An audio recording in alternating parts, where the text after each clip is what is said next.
बातम्या आहे। ठाण्यातील सूर्यास्तानंतर येऊरमध्ये परिसरातील हॉटेलमध्ये जाण्यासाठी बंदी घालण्यात आली आहे। या ठिकाणी अनेक गाड्यांची पोलीस तपासणी करत आहेत, तर वर्तकनगर पोलिसांकडून या ठिकाणी नाकाबंदी देखील करण्यात आली आहे। नवीन वर्षाच्या पार्श्वभूमीवर पोलिसांकडून ही खबरदारी घेतली जात आहे। कुठलाही अनुचित प्रकार घडू नये यासाठी पोलिसांकडून अशा प्रकारे सर्वच वाहनांची कसून तपासणी केली जाते।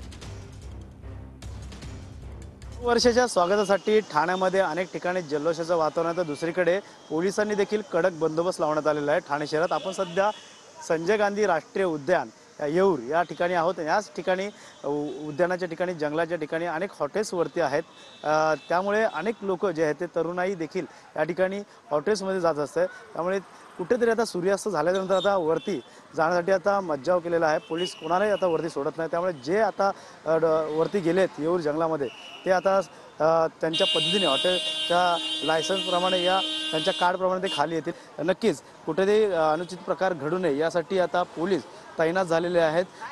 आज देखील 31 निमित्त पोलिसांनी अनेक ठिकाणी बंदोबस्त लावला असता या ठिकाणी देखील प्रत्येक गाड्या या ठिकाणी तपासणी करूनच वरती सोडल्या जातात। या गाड्यांमध्ये अवैधरित्या दारू या का आहे का या ठिकाणी तरुणाई अशा प्रकारे वरती जाते हे देखील आता पाहणं गरजेचं राहणार आहे। त्यामुळे प्रत्येक चेकपोस्ट असेल, येऊर चेकपोस्ट असेल, या ठिकाणी आता पोलिसांनी वर्तकनगर पोलिसांनी तगडा बंदोबस्त वाढवण्यात आलेला आहे। त्यामुळे नक्कीच कुठलाही अनुचित प्रकार घडू नये यासाठी हा कडेकोट बंदोबस्त आहे। प्रत्येक गाडीची तपासणी करत आहे। त्यामुळे नक्कीच 31 डिसेंबर हा वर्ष जो चांगल्या पद्धतीने साजरा करावा असं देखील त्यांचं म्हणणं आहे। कॅमेरामॅन दिनेश दिवेसह गणेश सोरात, TV9 मराठी, ठाणे।